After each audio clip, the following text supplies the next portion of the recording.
శ్రీరామాయణాంతర్గతమైనటువంటి సుందరకాండ పరమ ప్రఖ్యాతి వహించినటువంటి కాండ. ఎటువంటి ఆపదలు కలిగినప్పటికీ, ఎటువంటి క్లిష్ట సమయం ఏర్పడినప్పటికీ కూడా ఆ పరిస్థితిని అధిగమించాలి అనుకున్న వాళ్ళు పారాయణ చేసేటటువంటి కాండ సుందరకాండ. అలాగే ఉపాసన విషయమై అనేకమైనటువంటి రహస్యాలు తెలుసుకోవాలి అనేటటువంటి జిజ్ఞాస కలిగిన వారు చదివేటటువంటి కాండ సుందరకాండ. కేవలం పారాయణ చేసినంత మాత్రం చేత భగవంతుని యొక్క అనుగ్రహాన్ని తీసుకొచ్చి ఇవ్వగలిగినటువంటి కాండ సుందరకాండ. అసలు జాతకంలో మృత్యువు తరువుకొచ్చేస్తుంటే, ఏదో ప్రమాదం జరిగి అపమృత్యువు ఏర్పడవలసినటువంటి పరిస్థితిలో కూడా సుందరకాండ పారాయణ చేసిన, సుందరకాండ చదువుకున్న, సుందరకాండ విన్న తప్పకుండా అంత గొప్ప మృత్యువు కూడా తొలగిపోతుంది అనేటటువంటిది అనేక సందర్భాల్లో నిరూపణం చేసినటువంటి కాండ సుందరకాండ. అందుకే లోకంలో విజ్ఞులైనటువంటి వారు ఒక మాట చెప్తారు, అసలు వాంగ్మయంలో అత్యంత శక్తివంతమైనటువంటివి ఏవైనా ఉంటే రెండిటినీ చెప్తారు. ఒకటి సుందరకాండ, రెండు సౌందర్యలహరి. ఈ రెండిటి తర్వాతే ఏదైనా ఉంటుందేమో కానీ ఈ రెండిటికన్నా కూడా ఇంకా శక్తివంతమైనటువంటిది, చదివినంత మాత్రం చేత, విన్నంత మాత్రం చేత ఎనలేని ప్రయోజనాన్ని చేకూర్చగలిగినటువంటి శక్తి కలిగినటువంటిది వేరొకటి ఉంటుంది అని అభిజ్ఞులైనటువంటి వారు ప్రతిపాదన చెయ్యలేదు.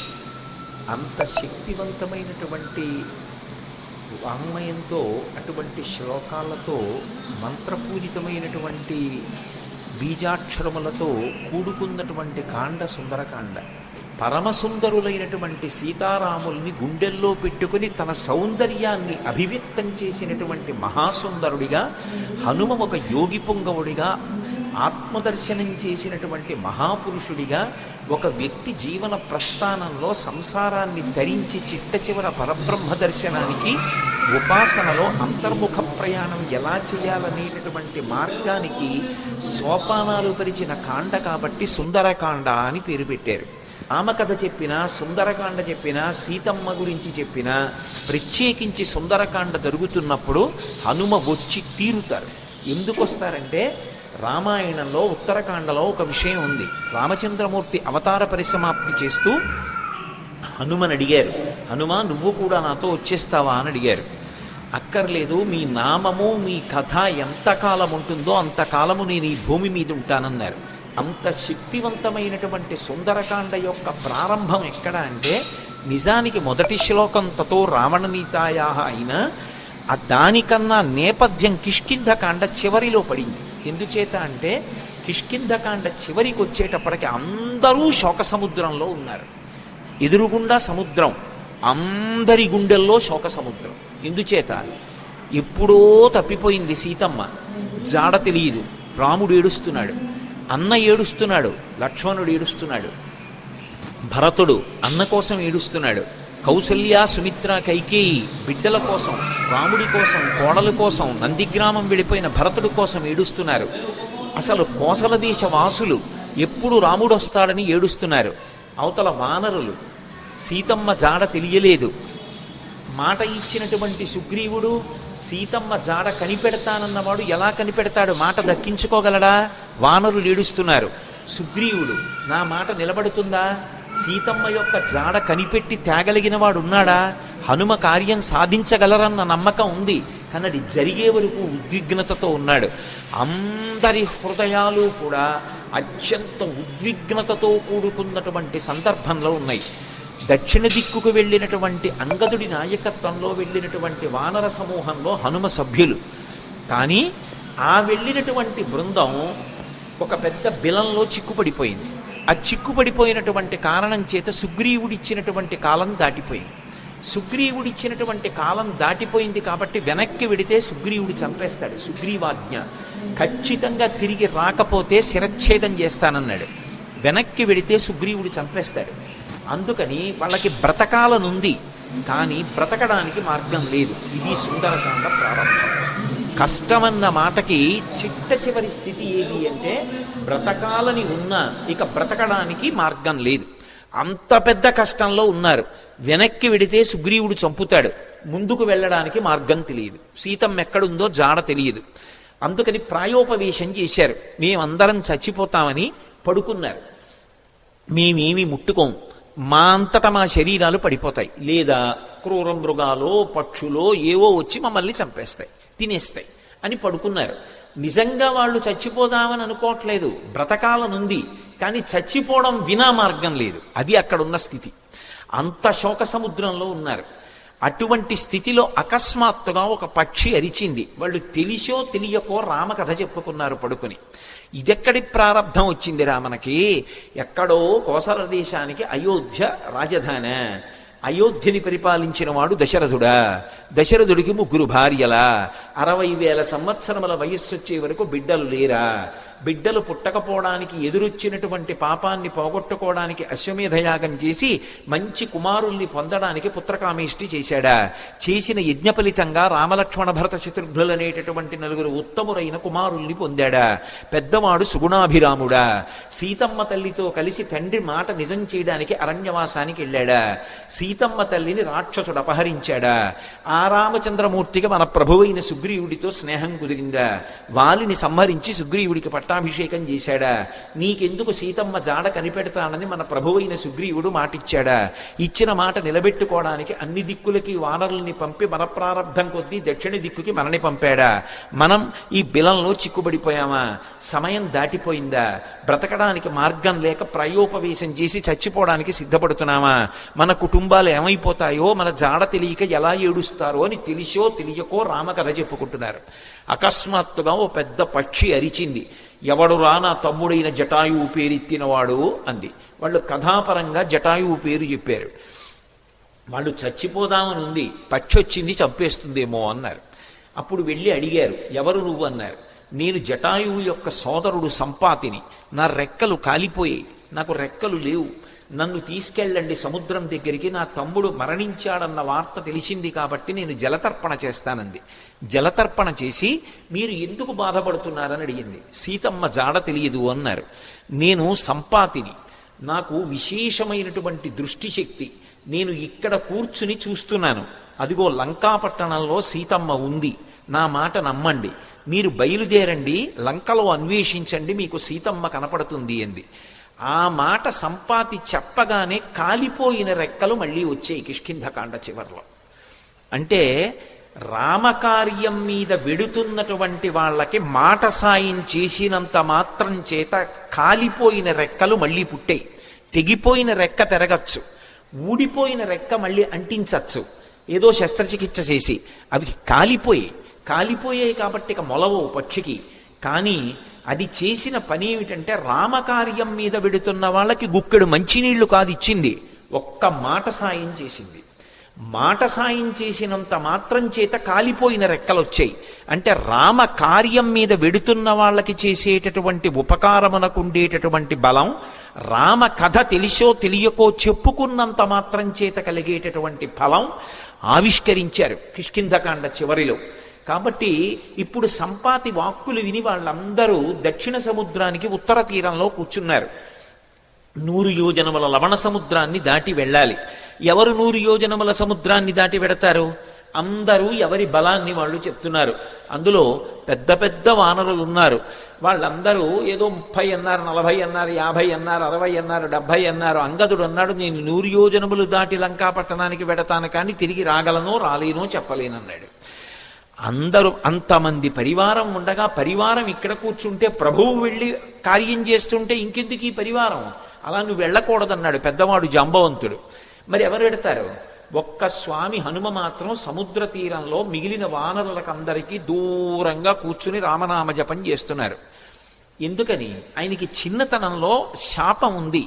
దేవతలందరూ ఇచ్చినటువంటి వరముల చేత విపరీతమైన బలం ఏర్పడిపోయింది. ఆ బలం ఏం చెయ్యాలో తెలియక చిన్నతనంలో మహర్షులు మడిబట్టలు ఆరేసుకుంటే వాటిని చింపేసేవారు, యజ్ఞకుండాలు కనపడితే తిరగతోసేసేవారు. ఇప్పుడు ఈ పిల్లవాడికి ఇంత బలం అనవసరం, వీడు పెద్దవాడైన తర్వాత వీడికి అవసరం వచ్చినప్పుడు గుర్తొస్తే చాలని వాళ్ళు శేపురీరం రఘుశ్రేష్ఠ నాతి క్రుద్ధాతి మన్యవహ అంటారు ఉత్తరాఖండలో. వాళ్ళేం కోపంతో కాదు. ఇప్పుడు ఇందుకు ఈ పిల్లాడికి ఇంత బలం, అవసరం వచ్చినప్పుడు గుర్తొస్తుంది. ఈ పిల్లవాడి బలాన్ని వీడికి మళ్ళీ జ్ఞాపకం చేస్తే వీడికి జ్ఞాపకం వచ్చి శాపం పోతుంది అని శాపం ఇచ్చారు. తన బలం తనకి తెలియదు.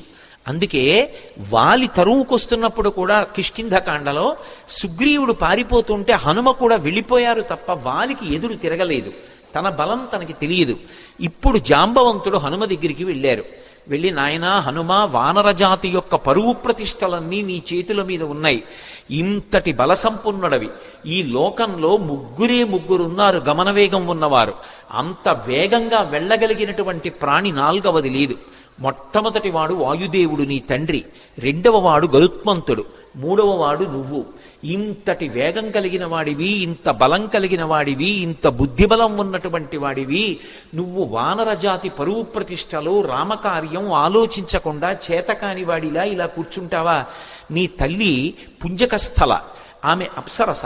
ఒకానొక శాపకారణం చేత ఈ భూమి మీద జన్మించింది. ఈ భూమి మీద జన్మించి నీ తండ్రి అయినటువంటి కేసరికి భార్య అయింది. ఆమెకి వాయుదేవుని యందు ఔరసపుత్రుడిగా జన్మించిన వాడివి. పుట్టగానే అపారమైనటువంటి వేగంతో సూర్యమండలం వైపు ప్రయాణం చేసి ఉదయిస్తున్న సూర్యబింబం తినే ఫలం అనుకుని వెళ్ళావు. ఇంద్రుడు వజ్రం పెట్టి కొడితే హనువులంటే నీ యొక్క దవడ సొట్టబడి కింద పడ్డావు కాబట్టి నీకు హనుమ అని పేరొచ్చింది. ఆ పేరు ఉంచుకోవాలి అని ఇంద్రుడు పరమ సంతోషంతో తన మెడలో ఉన్న పద్మాల మాల పైకెత్తి ఊపి, ఈ పిల్లవాడికి ఇంకొక పేరు ఉండకూడదు, నా వజ్రం చేత పుట్టిన పిల్లవాడిని కొడితే ఎడమ దవడ సొట్టబడింది కాబట్టి ఈ పిల్లవాడికి హనుమ అని పేరుంటుందన్నాడు. దేవతలందరూ తమ శక్తులు ధారపోశారు. నీ అంత శక్తివంతుడు లోకంలో ఇంకొకడు లేడు. ఇంతటి వేగం కలిగిన వాడివి, ఇంత శక్తి కలిగిన వాడివి, నువ్వు ఇలా కూర్చుంటావా? ఒకప్పుడు నాకు కూడా ఎంతో బలం ఉండేది. వామనమూర్తిగా శ్రీ మహావిష్ణువు ఈ భూమ్యాకాశములనన్నింటినీ ఆక్రమిస్తే ఇంతంతైవటుడు ఇంతయై వరుయుతానింతై యభోవీధిపై అంతై తోయదమండలగ్రమణ కల్లంతై ప్రభారాశిపై అంతై చంద్రునకంతయై ధ్రువునిపై అంతై మహర్వాటిపై అంతై సత్య పదోన్నతుండకుచు బ్రహ్మాండంత సంవర్ధియ్యి అని పెరిగిపోతే ఆ వామనమూర్తికి త్రివిక్రమావతారానికి 21 మార్లు ప్రదక్షిణం చేశాను నేను. కానీ ఇప్పుడు వృద్ధుణ్ణైపోయాను, బడలిపోయాను, 100 యోజనములు దాటలేను. కాబట్టి పిల్లవాడివి, శక్తివంతుడవు, నువ్వు శక్తి పుంజుకొని బయలుదేరాలని జాంబవంతుడు హనుమతో మాట్లాడి ఒక మాట అన్నాడు. హనుమాన్ హరిరాజస్య సుగ్రీవస్య సమోహ్యపి రామలక్ష్మణయోశ్చాపి తేజసాచ బలీనచ. జాంబవంతుడు రామాయణంలో ఏదైనా చెప్పాడు అంటే దానికి ఒక ప్రమాణం ఉంటుంది. ఎందుకంటే సృష్టికర్త అయిన బ్రహ్మగారు ఆవలిస్తే బ్రహ్మగారి అంశతో బయటికి వచ్చినటువంటి వాడు. ఆయన అంటున్నాడు, హనుమాన్ హరిరాజస్య, ఓ హనుమ, నువ్వు వానరులకంతటికీ కూడా రాజుతో సమానమైన వాడివి. పేరుకి సుగ్రీవుడు రాజు, కానీ సుగ్రీవుడి కన్నా నువ్వు ఏ విషయంలో తక్కువ కాదు. సుగ్రీవుడే కాదు, రామలక్ష్మణయోశ్చాపి తేజసాచ బలీనచ, రామలక్ష్మణులతో కూడా నువ్వు తేజస్సులో బలంలో సమానమైనటువంటి వాడివి. అటువంటి వాడివి ఇలా కూర్చుంటావా? ఉత్తిష్ట హర్షార్దూల హరిషార్దూల లంఘవస్య మహార్ణవం పరాహి సర్వభూతానాం హనుమన్యా గతిస్తవ. ఓ హనుమ, నీవు నీ బలాన్ని జ్ఞాపకాన్ని తెచ్చుకొని పైకి లేచి ఈ సముద్రాన్ని దాటు. నువ్వు దాటుతున్నప్పుడు ఈ బ్రహ్మాండంలో ఉన్నటువంటి సమస్త భూతములు ఆశ్చర్యపోతాయి నీ గమనశక్తిని చూసి.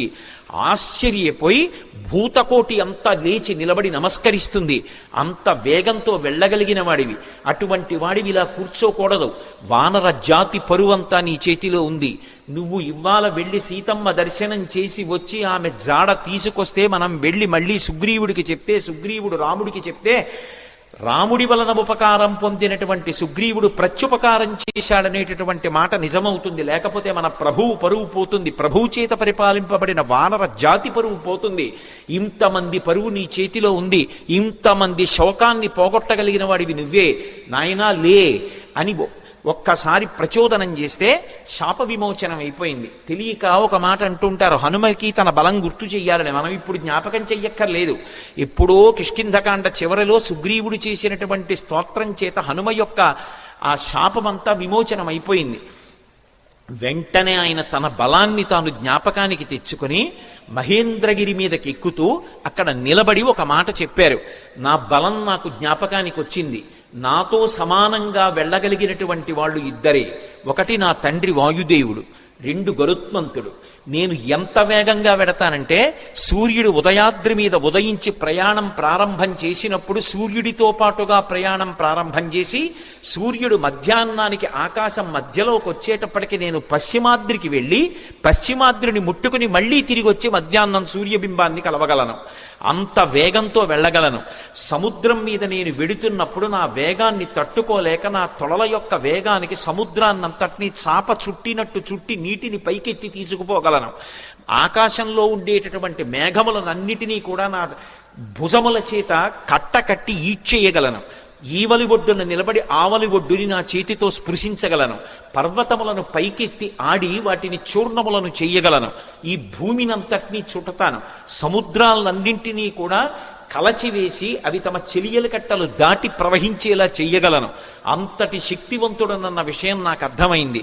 ఇప్పుడు నేను లంకాపట్టణానికి బయలుదేరుతున్నాను, మీరు నిశ్చింతగా ఉండండి మహేంద్రగిరి మీద నిలబడి సవేగవాన్ వేగ సమాహితాత్మ హరిప్రవీర పరవీరహంత మనస్సమాధాయ మహానుభావో జగామలంకాం మనసా మనస్వీ అని పూర్తి చేశారు మహర్షి కిష్కింధకాండ.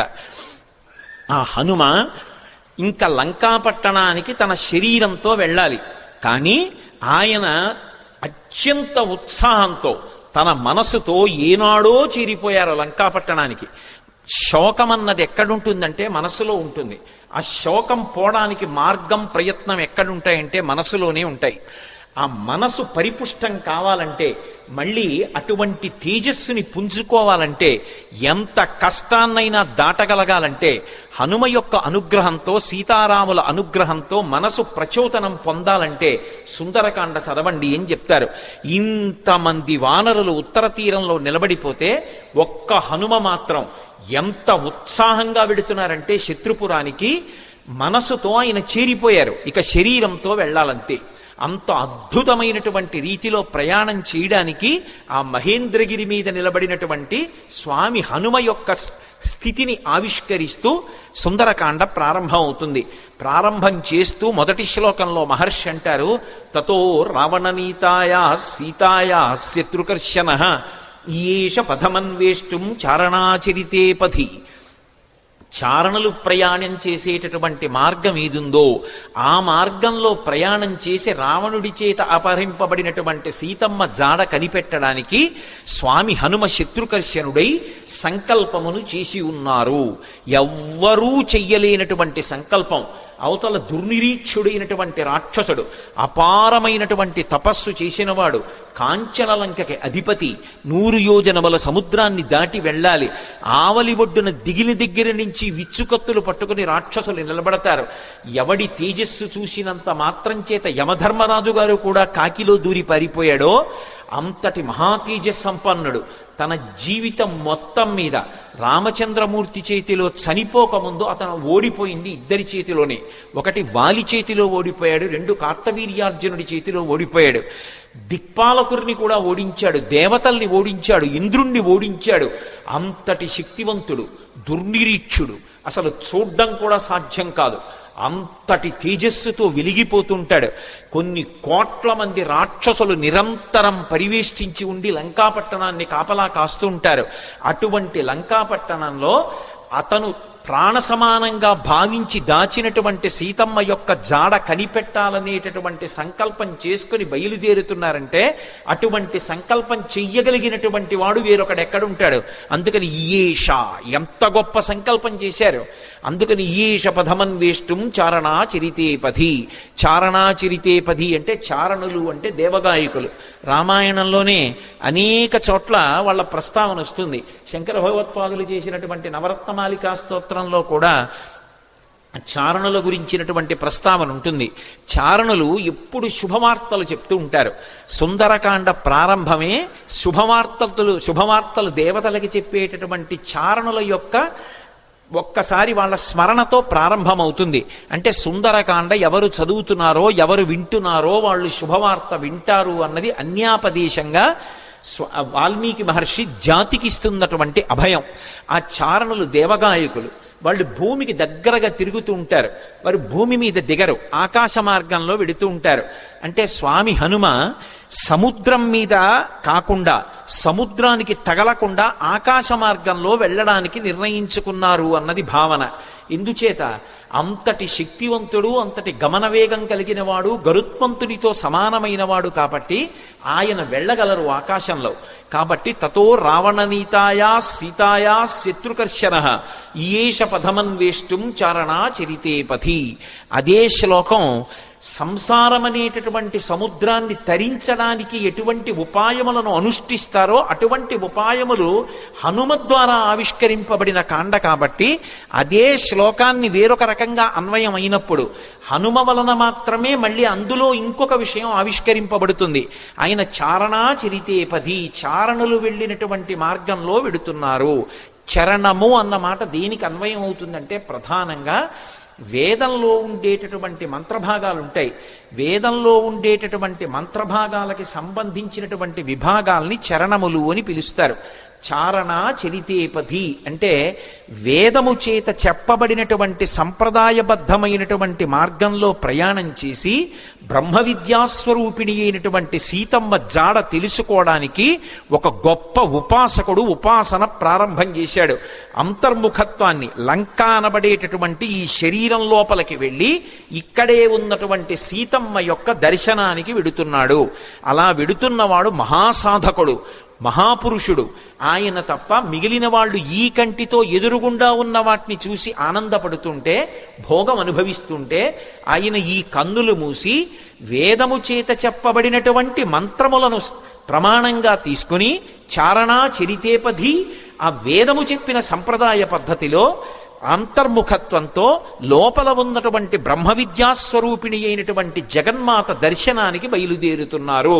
ఇది చెప్పడం ఆ శ్లోకానికి ఉన్నటువంటి ఆంతరమైనటువంటి అర్థం. అందులో రావణ అన్న చోట మధ్యలో ఉన్నటువంటి వా గాయత్రీ మహామంత్రంలో ఉన్నటువంటి బీజాక్షరం. అక్కడికి వచ్చేటప్పటికి బీజాక్షరం ప్రతిపాదింపబడింది. గాయత్రీ మంత్రం ఒక్కదానికి ఒక ప్రత్యేకత. 24 అక్షరాలు బీజాక్షరాలే. 24 అక్షరాలకి ఋషులున్నారు, 24 అక్షరాలకి అధిష్టాన దైవాలున్నారు. ప్రత్యేకించి ఈ వా అన్న అక్షరాన్ని రోజు గాయత్రీ మహామంత్రంలో అంతర్భాగంగా ఎవరు జపం చేస్తారో వాళ్ళకి అజ్ఞానము తొలగిపోయి జ్ఞానము కలుగుతుంది. అంత గొప్పగా అజ్ఞానమును తొలగించగలిగినటువంటి ఒక యోగి స్వరూపయ్యి అటువంటి మార్గాన్ని మనకి ప్రచోదనం చేస్తూ ఉపాసనా రహస్యములను ఆవిష్కృతమయ్యేటటువంటి రీతిలో స్వామి హనుమ లంకాపట్టణానికి బయలుదేరుతున్నారన్నది ఆ శ్లోకంలో సంకేతం. అందుకని తతో రావణనీతాయా సీతాయా శత్రుకర్షణ ఈయేష పథమన్వేష్టం చారణా చరితేపథి. శత్రుకర్షణ అంటే శత్రువులను అణచినవాడు. ఏవి శత్రువులు? కామక్రోధ లోభ మదమోహమాత్సర్యములే శత్రువులు. కానీ లోకంలో అందరికీ ఎవడి కామం వాడికి సంతోషంలా అనిపిస్తే అవి శత్రువులని భావించి వాటిని పక్కకి పెట్టి భగవద్దర్శనం కోసమని శ్రమిస్తున్నవాడెవరున్నాడో వాడు ఉపాసకుడు. అందుచేత ఆయన శత్రుకర్షణుడైనటువంటి హనుమ బయలుదేరుచున్నారు. ఈ శ్లోకంలో గొప్ప విషయం ఏమిటంటే అసలు ఎప్పుడూ రామాయణం వినని వాడికి ఈ శ్లోకంతో కథ మొదలుపెట్టారనుకోండి, అందులో హనుమ పేరు లేదు. మీరు పూర్వాపరాలు చెప్తే తప్ప ఎవరు బయలుదేరుతున్నారో తెలియదు. కానీ ఈ జాతి గొప్పతనం ఏమిటంటే రామాయణం తెలియని వారు ఉండరు కాబట్టి హనుమ బయలుదేరుతున్నారు అని నేను చెప్పేసేయచ్చు. యథార్థంగా ఆలోచిస్తే అందులో ఎక్కడుంది హనుమ పేరు? ఆ ప్రారంభ శ్లోకంలో తతో రావణనీతాయా సీతాయా శత్రుకర్షణ ఈయేష పథమన్వేష్టం చారణా చరితేపథి. ఆయన బయలుదేరుతున్నారు. ఎవరాయన? హనుమ. అంటే కిష్కింధకాండతో అన్వయం చేయి. సుందరకాండని సుందరకాండగా మొదలు పెట్టేయవద్దు. సుందరకాండ గొప్పతనం తెలియాలంటే, రామకథా బలం తెలియాలంటే, హనుమ యొక్క వైభవం తెలియాలంటే, అందరూ సంతోషాన్ని పొందడం మొదలైందని తెలియాలంటే, ఆయన ప్రయాణించేటటువంటి ఆయన శక్తి నీకు తెలియాలంటే కిష్కింధకాండతో అన్వయం చేసే సుందరకాండ మొదలుపెట్టు సుమా. అన్యాపదేశంగా మహర్షి యొక్క సంకేతం. అందుకని ఇప్పుడు స్వామి బయలుదేరడానికి సిద్ధంగా ఉన్నారు. ఆ నిలబడినటువంటి స్వామి యొక్క మూర్తిని వర్ణిస్తూ అంటారు, ఆయన దుష్కరం నిష్ప్రతిద్వంద్వం చికీర్షం కర్మవానర సముదగ్ర శిరోగ్రీవో గవాం పతిరివా బభౌ అంటారు. ఆయన తల బాగా రిక్కించి రెండు చేతులు నడుం మీద పెట్టి బలాన్ని పుంజుకుని దూరంగా 100 యోజనముల సముద్రాన్ని చూస్తూ ఆ దక్షిణ దిక్కు వంక చూస్తూ నిలబడితేట ఆయన ఎలా ఉన్నారంటే ఎదురుగుండా ఒక పెద్ద ఆబోతు నిలబడిందా అన్నట్టుగా ఉన్నారట. ఆబోతు నిలబడిందా అన్నట్టుగా ఉన్నారన్న దాంట్లో ఒక సంకేతం. ఆబోతు అంటే నందీశ్వరుడు. నందీశ్వరుడు అంటే లోపల ఆనందం పొందుతూ ఉంటాడు. నంది శివాలయంలో ఎప్పుడు శివలింగాన్ని చూస్తూ ఉంటాడు. ఆయన దగ్గరికి వెళ్ళి మీరు మేళం చెయ్యండి, రోహిణీ కార్తెలో ఎండ రానివ్వండి, రోళ్లు పగిలిపోతుండనివ్వండి, హోరుమని వర్షం పడుతుండనివ్వండి, భక్తి ఎక్కువైపోయి ఆయన తోక కింద దీపం పెట్టండి, అరటిపండు ముక్క తీసుకెళ్ళి ఆయన మూతికి రాసేసి గాజు ఈగలు ముక్కులో దూరనివ్వండి, ఆయన తల కూడా ఇలా కనపడు. పృష్ఠభాగాన్ని ప్రపంచానికి ఇస్తాడు, దృష్టిని శివలింగం మీద పెడతాడు. దుష్కరం నిష్ప్రతిద్వంద్వం చికీర్షం కర్మవానర సముదగ్ర శిరోగ్రీవో గవాం పతిరివా బభౌ. అసలు ఆ శ్లోకాన్ని చదవడం కష్టం. అంటే అది సామాన్యమైన విషయం కాదు సుమా, అందరూ చేయగలిగిన విషయం కాదు. కాంచనలంకలో రావణుని చేత బంధీకృత అయినటువంటి సీతమ్మ తల్లి దర్శనం చేస్తానని ధైర్యంగా సంకల్పం చేసి నిలబడగలగడమే అంత తేలికైన విషయం కాదు. అటువంటి సంకల్పం చేసినటువంటి వాడు కేవలం తాను ఆచరించవలసినటువంటి ప్రణాళిక మీద దృష్టి పెట్టి తాను 100 యోజనముల సముద్రాన్ని దాటి వెళ్ళవలసినటువంటి విషయం మీద ఆలోచిస్తున్నారు తప్ప పిరికితనం కాని, వెళ్ళగలనా అని కాని, వెళ్ళలేనా అని కాని, అసలు రెండవ ఆలోచనకి తావులేని రీతిలో శివాలయంలో నంది ఎలా ఉంటాడో అలా ఆబోతులా కొండ మీద నిలబడి ఉన్నారు. అలా ఆయన్ని చూస్తే నీటి మడుగు మధ్యలో నిలబడిన ఏనుగా అన్నట్టుగా ఉన్నారట.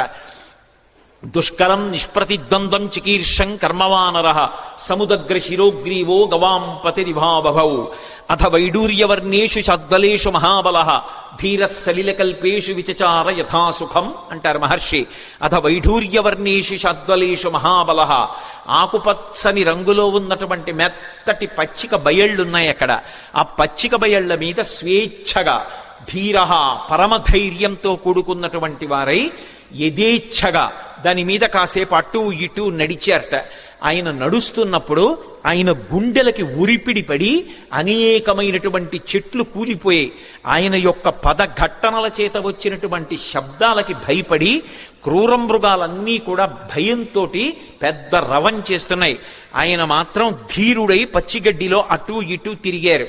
అంటే లౌకికమైనటువంటి భోగములను త్రోసిరాజని శరీరం ఎంత క్లేశం పొందినా ఒకప్పుడు పాతాళలింగం దగ్గర కూర్చుని ధ్యానం చేస్తున్నటువంటి భగవాన్ రమణుల తొడల కింద తేళ్లు జెర్రిలు చేరి కరిచేస్తే నెత్తురు కారిపోయి మాంసం బయటికొచ్చి అట్టలు కట్టినా స్పృహ లేక అన్ని భోగములను విసర్జించి కటిక చీకట్లో ముళ్ళకంపల్లో భగవద్దర్శనాన్ని అపేక్షిస్తూ ధ్యానమనందు నిలబడిపోయినటువంటి భగవాన్ రమణుల యొక్క స్థితి ఎలా ఉంటుందో అలా సమస్త భోగములను త్రోసిరాజని శరీరం ఎంత క్లేశపడినా భగవద్దర్శనాభిలాషి అయి ఆ లంకాపట్టణాన్ని చేరడానికి సీతామాత దర్శనానికి ఉద్యుక్తులవుతున్నటువంటి హనుమ యొక్క ఆ తిరుగులేనటువంటి విశ్వాసమునకు ఆయన యొక్క నిర్ణయానికి ప్రతీకగా నిలబడినటువంటి ఆ బాహ్య స్థితిని ఆవిష్కరిస్తుంది శ్లోకం.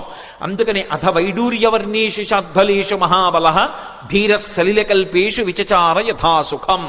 ఆయన బయలుదేరడానికి సిద్ధపడి ఒక్కసారి దక్షిణ దిక్కు వంక చూశారు. హనుమ సంప్రదాయాన్ని నేర్పుతున్నారు, లేదా రామాయణము వేదోపబృంహణము మనం ఎలా బ్రతుకాలో నేర్పుతుంది. సూర్యాయ సూర్యభగవానుడికి నమస్కారం. వెడుతున్న కార్యం లంకాపట్టణానికి వెళ్ళి సీతమ్మను అన్వేషించాలి. శరీరంలో అవయవాలకు బలం ఉండాలి, అవతల శత్రువుల్ని మర్దించాలి, రావణుడితో మాట్లాడాలి, సీతమ్మ దర్శనం చెయ్యాలి.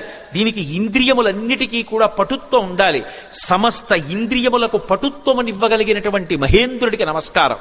సూర్యాయ మహేంద్రాయ పవనాయ, ఈ శరీరాన్నిచ్చినటువంటి నా తండ్రి వాయుదేవుడికి నమస్కారం. స్వయంభువే, స్వయంభువే అంటే బ్రహ్మగారిని ఒక అర్థం, లేదా రామచంద్రమూర్తికే నమస్కారం చేశారని ఒక అర్థం. స్వయంభువే భూతేభ్యశ్చ అంజలిం కృత్వా, సమస్త భూతకోటికి నమస్కరిస్తున్నాను. నేను వెడుతున్న ఈ కార్యం ఇంత గొప్ప కార్యం, దీనికి సమస్త భూతములు నాకు ఉపకరించుగాక. ఎంత వినయంతో బయలుదేరుతున్నారో చూడండి. ఎంత పెద్ద కార్యాన్నైనా ఎవడు సాధిస్తాడంటే, ఎవడు వినయంతో నిలబడగలడో వాడు సాధిస్తాడు తప్ప, ఇంత పెద్ద కార్యం మీద వెడుతున్న వాడిని నేననుకున్నవాడు ఎవడున్నాడో వాడు సాధించలేడు. ఇన్ని కోట్ల మంది వానరులు చెయ్యలేని పని చెయ్యడానికి ఆయన ఒక్కడెడుతున్నాడు. కానీ మీరు చెయ్యలేని దానికి నేను ఎడుతున్నానంట లేదు. ఇంత పెద్ద కార్యానికి నేను వెడుతున్నాను కాబట్టి మీరందరూ నాకు ఉపకారం చెయ్యాలి, మీరు లేని నేను చెయ్యలేను.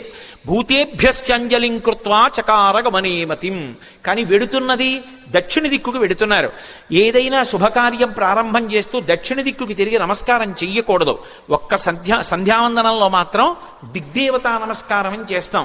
చేసినప్పుడు 4 దిక్కులకి పైకి కిందకి కూడా నమస్కారం చేస్తాం. ఉత్తప్పుడు ఎప్పుడూ కూడా దక్షిణ దిక్కుకి తిరిగి నమస్కారం చేయకూడదు. అలా చేస్తే అది పితృలోకాధిపతి అయినటువంటి యమధర్మరాజు గారికి అందుతుంది. అందుకని దక్షిణ దిక్కుకి నమస్కారం చెయ్యరు. కాబట్టి దక్షిణానికి చెయ్యకూడదు. కాబట్టి సంప్రదాయంలో తేజస్సు పెరగాలి అంటే తూర్పు దిక్కుకి తిరిగి నమస్కారం చెయ్యాలి. అంజలిం ప్రాముఖ కుర్వన్ పవనాయాత్మయోనయే తతో హి వహృదే గంతుం దక్షిణో దక్షిణాం దిశం. దక్షిణ దిక్కుకు వెళ్ళడానికి తన శరీర బలాన్నంతటినీ కూడా పుంజుకుని శరీరాన్ని పెద్దదిగా పెంచే ముందు ఒక్కసారి తూర్పుకి తిరిగారు. దక్షిణానికి ప్రయాణం. కానీ తూర్పుకి తిరిగి అంజలి ఘటించారు సూర్యనారాయణమూర్తికి. అంజలి ఘటించి తన తండ్రి అయినటువంటి వాయుదేవుడికి ఇంకొక్క మారు నమస్కారం చేశారు. శరీరాన్నిచ్చినటువంటి తండ్రి అంటే శంకరాయచ మయస్కరాయచ అంటుంది. పరమశివుడు ఇంట్లో తిరిగితే కరచరాదులతో అదే తండ్రి. అటువంటి తండ్రి రూపంలోనే పరమేశ్వరుడు తిరుగుతూ ఉంటాడు అని. అటువంటి తండ్రికి వేరొక్క పర్యాయం నమస్కారం చేశారు. అంజలిం ప్రముఖ కుర్వన్ పవనాయత్మయోనయే తతో హి వవృతే గంతుం దక్షిణో దక్షిణాం దిశం. ఇప్పుడు ఇక బయలుదేరాలి. పెద్ద శరీరాన్ని పర్వతంలా పెంచారు. పెంచి ఇక బయలుదేరడానికి సిద్ధపడుతూ సచచాలాచలశ్చాపి ముహూర్తం కపిపీడితః తరూణాం పుష్పితాగ్రాణాం సర్వం పుష్పమశాతయత్ గిరిణా పీడ్యమానేనా పీడ్యమానాని సర్వశః గుహావిష్టాని భూతాని వినేదుర్వికృతైశ్వరైః తాస్తథా సవిషైర్దష్టా కుపితైస్తైర్మహాశిలాః జజ్వల పావకో దీప్తా బిబిదుశ్చ సహస్రధా యాని ఔషధజాలాని తస్మిన్ జాతాని పర్వతే విషఘ్నాన్యపి నాగానాం నశేకుష్యమితుం విషం అన్నారు మహర్షి. ఎంత అద్భుతంగా వర్ణించారో. పర్వతాకారుడై నిలబడి ఆ మహేంద్ర పర్వతాన్ని తన 2 పాదముల చేత గట్టిగా పీడించారు. ఆ తొక్కి పట్టేటప్పటికి గుహలన్నీ కూడా మూసుకుపోయాయి. ఆ మూసుకుపోయే ముందు ఆ పర్వతం కదిలింది. కదిలి చెట్లకున్నటువంటి పువ్వులన్నీ రాలిపోయాయి. ఆ రాలిపోయినటువంటి పువ్వులన్నీ ఆయన ఒంటి మీద మహేంద్రగిరి మీద పడ్డాయి. ఇది మహేంద్రగిరి పుష్పాల కొండ అనిపించింది. ఆయన ఒళ్ళంతా పువ్వులు. ఇంకొంచెం నొక్కారు. గుహావిష్టాని భూతాని వినేదుర్వికృతైశ్వరై. అందులో పెద్ద పులులు, సింహాలు, రకరకాలైన క్రూర జంతువులు ఉన్నాయి. ఆ గుహల్లో పడుకున్నాయి. ఎప్పుడైతే గుహ నొక్కుకుపోతోందో అవి బయటికి పారిపోదామని లేచి బయటికి వస్తున్నాయి. నడుందాకా బయటికి వచ్చేటప్పటికి గుహ నొక్కుకుపోయింది. సగం శరీరం లోపలుండిపోయింది, సగం శరీరం బయట ఉండిపోయింది. అప్పటి వరకు ప్రశాంతంగా ఉన్నటువంటి మహేంద్రగిరి ఒక్కసారి క్రూర మృగాల యొక్క పెద్ద పెద్ద అరుపులతో కొండంతా నిండిపోయింది. ఉత్తర క్షణం ఆశ్చర్యపోయారు. ఏమైంది ఈ కొండకి? ఈ కొండ బద్దలైపోతోందా? ఎవరైనా రాక్షసులు వచ్చి దీన్ని భేదిస్తున్నారా అని. అంత పెద్ద అరుపులతో నిండిపోయింది. ఇంకా గట్టిగా నొక్కారు. నొక్కేటప్పటికీ శాస్తదాస విషైర్దష్టాః కుపితైస్తైర్మహాశిలాః. అందులో పెద్ద పెద్ద నాగుపాములు కలుగుల్లో పడుకునున్నాయి. విషాలతో కూడుకున్నటువంటి సర్పములు, అనేకమైన సర్పములున్నాయి. ఇందాక గుహలు నొక్కుకున్నాయి. ఇప్పుడు చిన్న చిన్న కన్నాలు, కలుగులు కూడా నొక్కుకుపోతున్నాయి పర్వతం తొక్కేస్తుంటే. ఆ కలుగుల్లో ఉన్నటువంటి పావులన్నీ బయటికి బుస్ అని పైకొచ్చాయి. సగం పైకొచ్చేటప్పటికే ఆ కలుగు నొక్కుకుపోయింది. నడుం దగ్గర నుంచి లోపలకు ఉండిపోయింది, మిగిలింది పైకుండిపోయింది. వాటికి విశేషమైన ఆగ్రహం వచ్చి పడగలు విప్పాయి. ఆ పడగలు విప్పేటప్పటికి నల్లటి స్వస్తికాకారాలు కనపడుతున్నాయి. ఒక్కసారి మహేంద్రగిరి అంతా పావులన్నీ పడగలు విప్పితే స్వస్తికాకారంతో పావుల పడగలు కనపడుతుంటే విచిత్రమైనటువంటి శోభని పొందింది. ఆ పడిపోతున్నప్పుడు బంగారు శిలలు, వెండి శిలలు కిందకి పడిపోతుంటే అవి ఉరుసుకున్నప్పుడు కొండంతా ఎక్కడ చూసినా బంగారు గీతలు, వెండి గీతలు, పచ్చగా తెల్లగా గీతలు పడిపోయింది. ఈ బయటికి వచ్చేసినటువంటి పావులు ఇవన్నీ ఎంతసేపట్లో, నేను వర్ణించినంతసేపు పట్టదు, ఒక్క క్షణకాలంలో బయటికి వచ్చినటువంటి పాములు తమ పడగలు విప్పి ఆ బాధ తట్టుకోలేక పక్కన ఉన్నటువంటి శిలల్ని కాటువేశాయి. వాటి విషం వచ్చి శిలలకి తగిలేటప్పటికీ ఆ శిలల్లోంచి అగ్నిహోత్రం పుట్టి ఒక్క క్షణంలో మహేంద్రగిరి అంతా కూడా అగ్నిహోత్రంలో తగలబడిపోతోంది. అక్కడ అనేకమైనటువంటి ఓషధులు ఉన్నాయి. యాని ఔషధజాలాని తస్మిన్ జాతాని పర్వతే విషఘ్నాన్యపి నాగానాం నశేకుష్యమితుం విషం. ఆ ఓషధులు పాముల యొక్క విషాన్ని పోగొట్టగలవు, కానీ అంత గొప్ప కాట్లు వేస్తే పుట్టినటువంటి విషంలోని అగ్నిహోత్రాన్ని అక్కడ ఉన్నటువంటి పాములు ఏవీ కూడా, అక్కడ ఉన్నటువంటి ఓషధులు ఏవీ కూడా ఆర్పలేకపోయాయి. పొగ్గున మంటలు మండిపోతున్నాయి. ఒక పక్క గుహల్లో సగం శరీరాలు ఉండిపోయాయి. ఈ పావులు, క్రూర జంతువులు ఈ వేడి ఎక్కడ లేని అరుపులు అరుస్తున్నాయి. అలా అరుస్తున్నటువంటి సమయంలో అక్కడ విద్యాధరులు, గంధర్వులు మొదలైనటువంటి వాళ్ళు బంగారు పాత్రలు తెచ్చుకుని అందులో మద్యం పోసుకుని మంచి మంచి మాంసాలు తెచ్చుకుని తింటూ, ఎద్దుల యొక్క తోళ్లు భూమి మీద పరుచుకుని తమ కాంతలతో కలిసి కూర్చుని మాంసం తింటూ మద్యం సేవిస్తున్నారు. అకస్మాత్తుగా కొండ కదిలిపోయింది. దర్శయంతో మహావిద్యాం విద్యాధర మహర్షయ సహితాస్తస్తురాకాశే వీక్షాంచకృష్య పర్వతం. దర్శయంతో మహావిద్యాం అంటారు మహర్షి. విద్యాధరులు, గంధర్వులు తమ యొక్క మహావిద్యని ప్రదర్శించారు. ఏమిటా మహావిద్య అంటే, కొండంతా కదిలిపోయి పావులన్నీ పైకి లేచి క్రూర మృగాలు అరిచి, చెట్లన్నీ అకస్మాత్తుగా పువ్వులు కురిసేసి పెద్ద పెద్ద అరుపులరిచి అగ్నిహోత్రం పుట్టేసింది. బంగారు పాత్రలు వదిలేశారు, మద్యం వదిలేశారు, ఆహారం వదిలేశారు, ఎద్దుల తోళ్లు వదిలేశారు. భార్యల్ని మాత్రం చంకలో పట్టుకుని అకస్మాత్తుగా ఆకాశంలోకి ఎగిరిపోయి ఆధారం లేకుండా వాళ్ళు ఆకాశంలో నిలబడ్డారు. నిలబడి కాలిపోతున్నటువంటి మహేంద్రగిరిని చూశారు. చూసి ఆశ్చర్యపోయి వీక్షాంచకృష్య పర్వతం, ఏమి ఈ కొండ బద్దలైపోతోందా, ఏమి ఎవరూ కనపట్టలేదు, ఏమైంది ఈ కొండకు, అసలు ఏం జరిగి అకస్మాత్తుగా మహేంద్రగిరి ఇలా అయిపోతోందని తెల్లబోయారు. వాళ్ళలా తెల్లబోతుండగా మహర్షులు, దేవగాయకులైనటువంటి చారణులు మొదలైనటువంటి దేవతల సంఘాలుగా నిలబడి చెప్పుకుంటున్నారు. ఏష పర్వత సంకాచో హనుమాన్ మారుతాత్మజ తితీర్షతి మహావేగ సముద్రం మకరాలయం. మొసళ్లతో కూడుకున్నటువంటి, రాక్షసులతో కూడుకున్నటువంటి 100 యోజనముల లవణ సముద్రాన్ని తాను దాటి వెళ్ళి వానరజాతి పరువు ప్రతిష్ఠలు నిలబెట్టి సీతమ్మ జాడ తెలుసుకుని రామచంద్రమూర్తికి నివేదించడానికి పర్వత శరీరుడైనటువంటి స్వామి హనుమ పరాక్రమాన్ని పుంజుకుని దీన్ని లంఘించడానికి సిద్ధపడుతున్నారు. ఆశ్చర్యం, ఎవరి కోసం ఇంత కష్టపడుతున్నారు? రామార్థం వానరార్థం చ చికీర్షం కర్మదుష్కరం సముద్రస్య పరంపారం దుష్ప్రాపం ప్రాప్తుమిచ్చతి.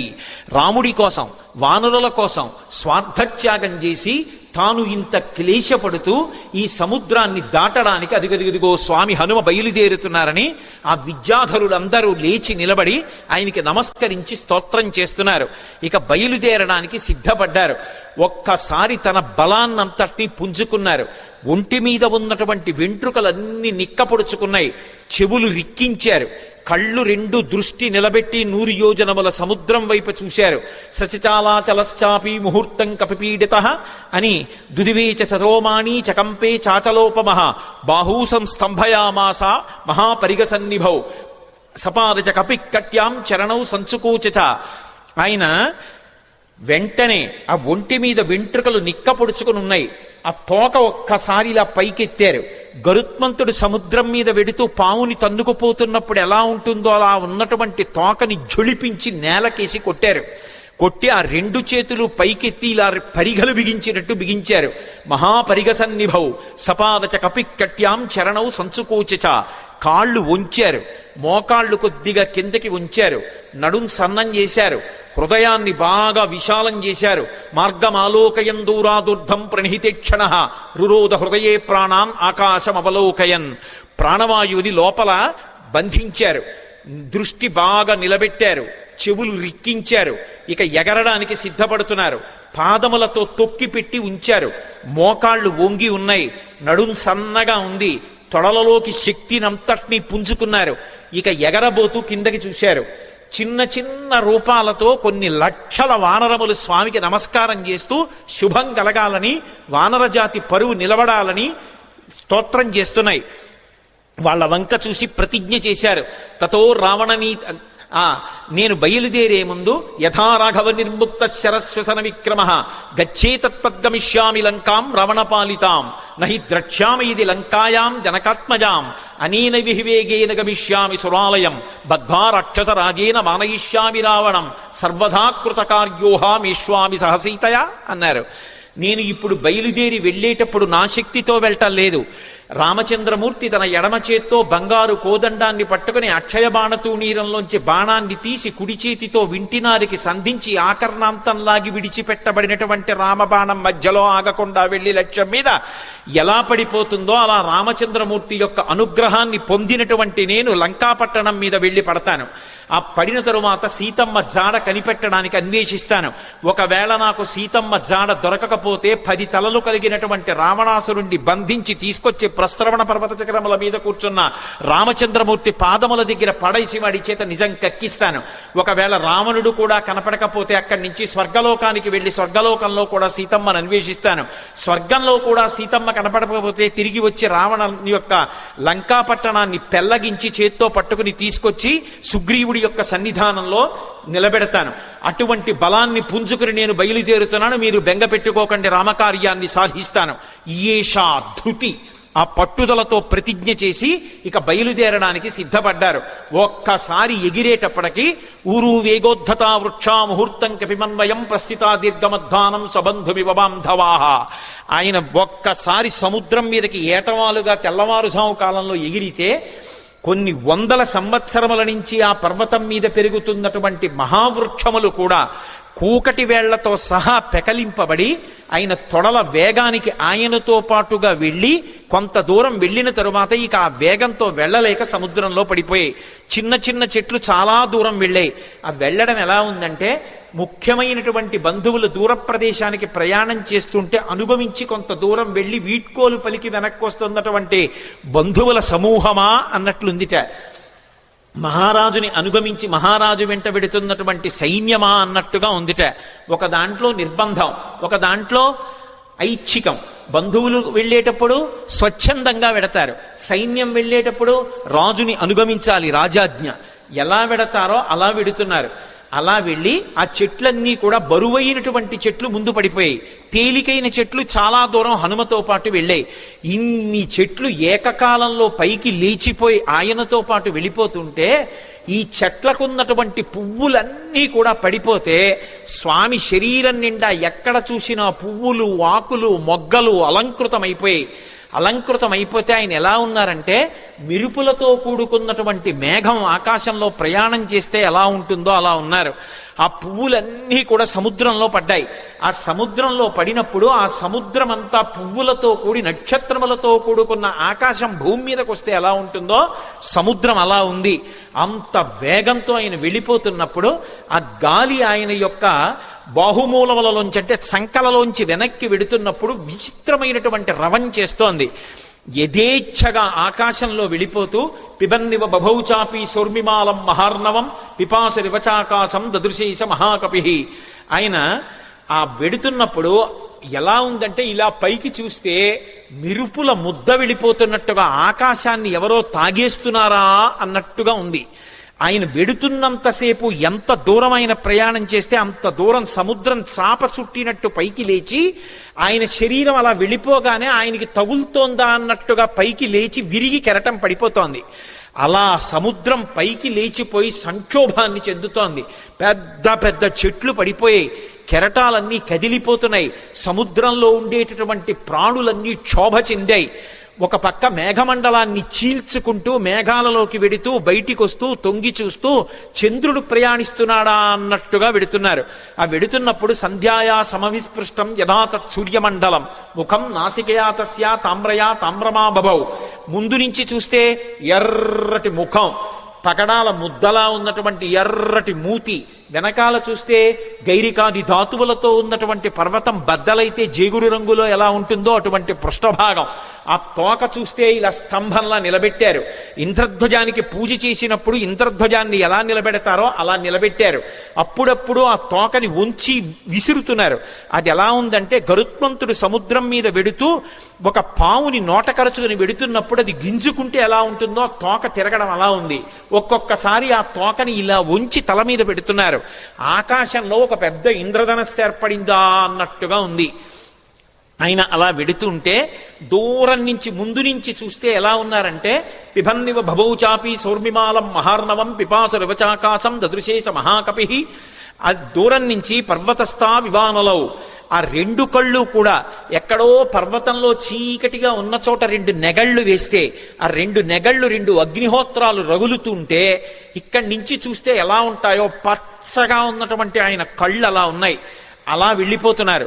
ఆ వెళ్ళిపోతున్నప్పుడు అకస్మాత్తుగా సముద్ర జలాలన్నీ కూడా ఇలా చాప చుట్టినట్టు పైకి లేచి పడిపోతుంటే ఆ సముద్రంలో ఉన్నటువంటి ప్రాణులన్నీ ఒక్కసారి కనపడ్డాయి. తిమివక్రజుషాహ కూర్మాహ దృశ్యంతే వివృతాస్తథా వస్త్రాపకర్షకేణేవ శరీరాన్ని శరీరిణాం అంటారు మహర్షి.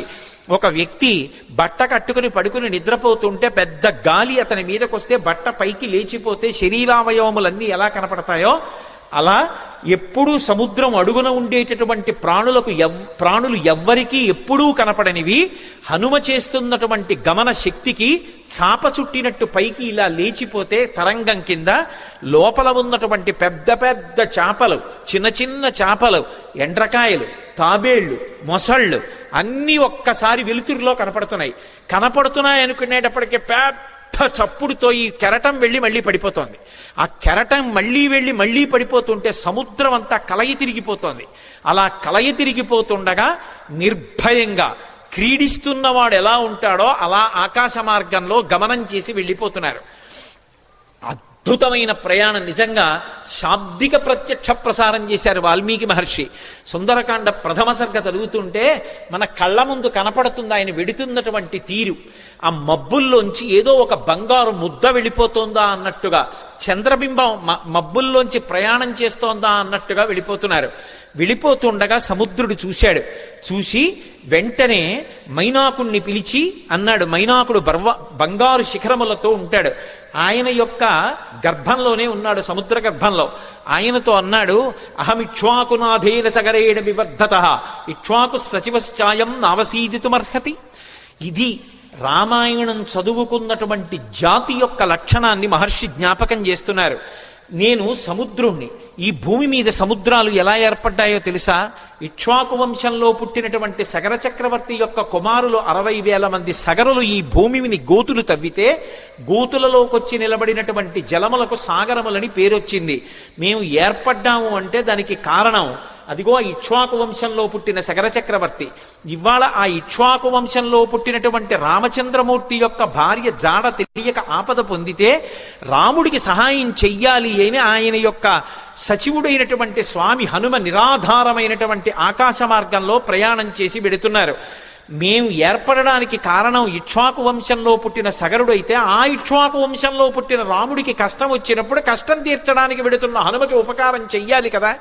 నువ్వు నాలో ఉన్నావు కదా, నా నీళ్లు తాగడానికి పనికిరావు, ఉప్పు నీరు.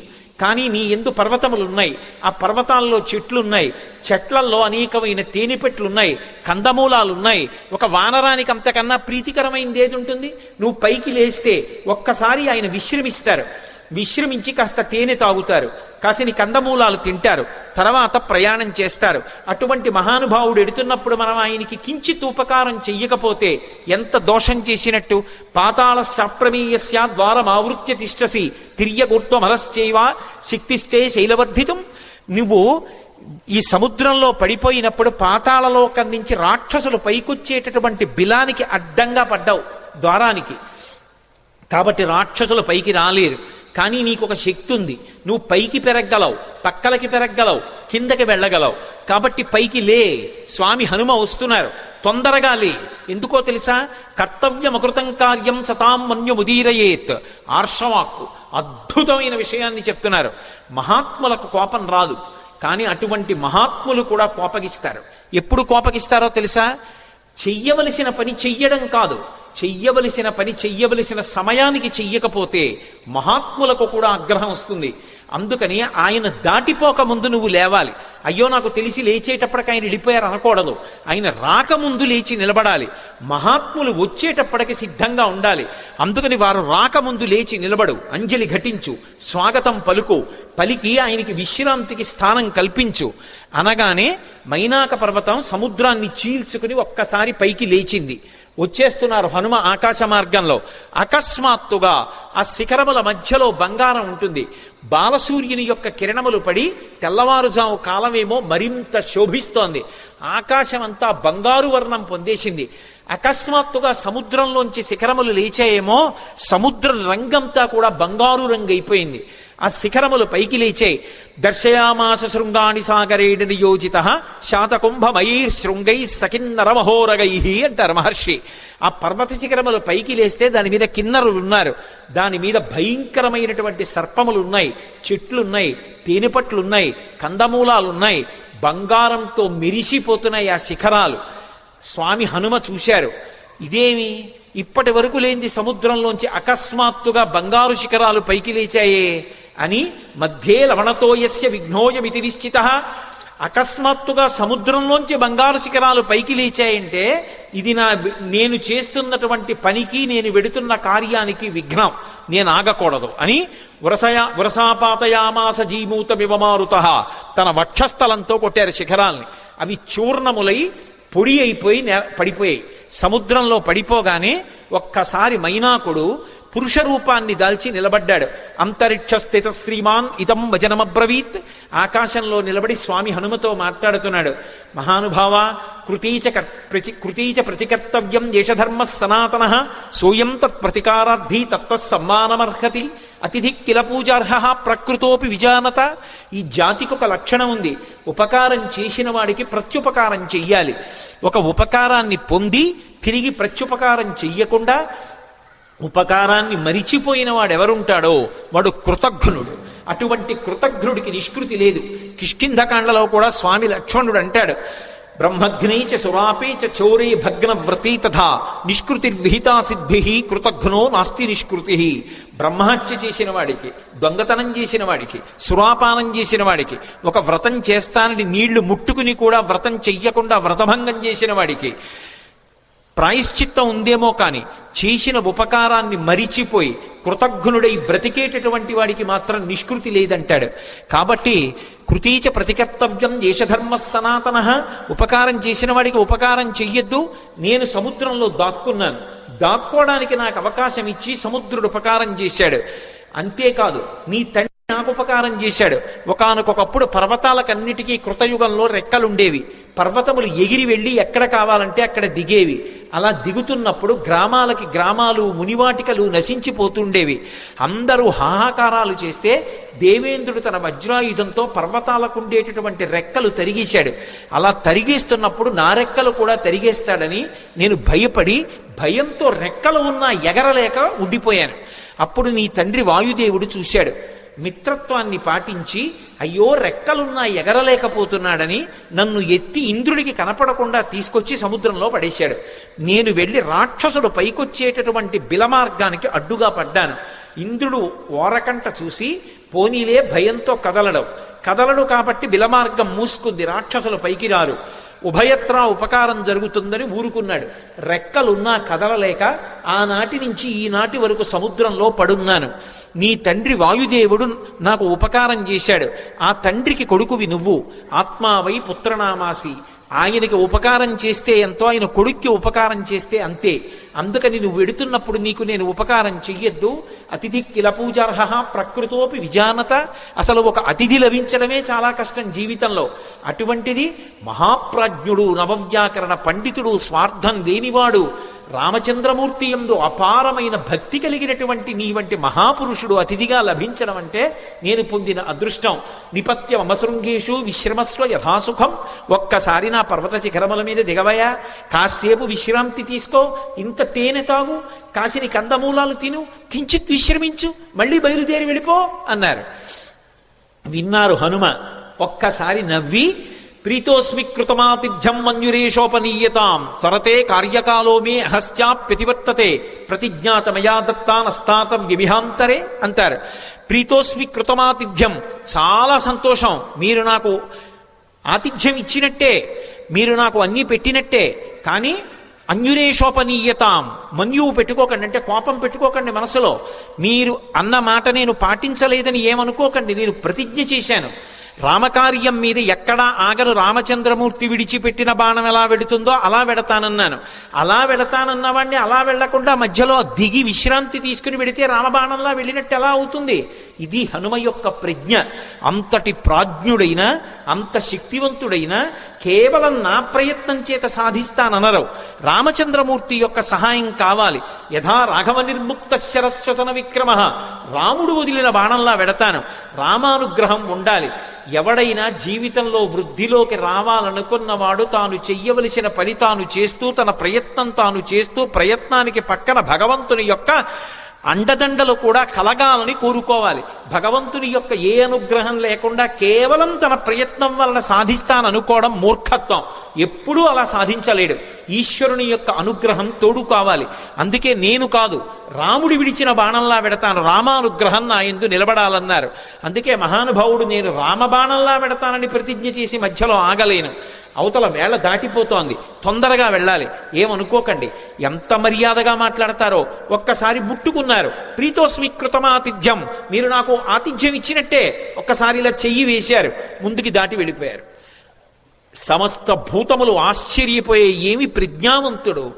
ఉపాసకుడు ముందు దైవాన్ని ఉపాసన చేయడం మొదలు పెట్టగానే ముందొచ్చేటటువంటి ప్రతిబంధకం ఏమిటంటే నమస్కారం. వద్దు మహాప్రభో అన్నా సరే వచ్చి కాళ్ళ మీద పడిపోతారు. ఎక్కడ కనబడితే అక్కడ నమస్కారాలు చేస్తారు. ఇవన్నీ బానే ఉన్నాయి, నా అంతవాడు ఎవడుంటాడని లోకంలో అనుకున్నాడో చతికిల పడి జారిపోతాడు. కాదు కాదు, ఇవన్నీ నమస్కారాలు ఈశ్వరుడికి చెందుతాయి. నేనంతటి వాడిని నిమిత్తమాత్రం అనుకున్నవాడు ఎవరున్నాడో వాడు వృద్ధిలోకి వస్తాడు. అందుకే మైనాకుడంతటి వాడు బంగారు శిఖరములతో పైకొచ్చిన ముట్టుకుని మర్యాదగా వెళ్ళిపోయారు తప్ప అక్కడ దిగలేదు, నిలబడలేదు. ముందుకెళ్ళిపోయారు.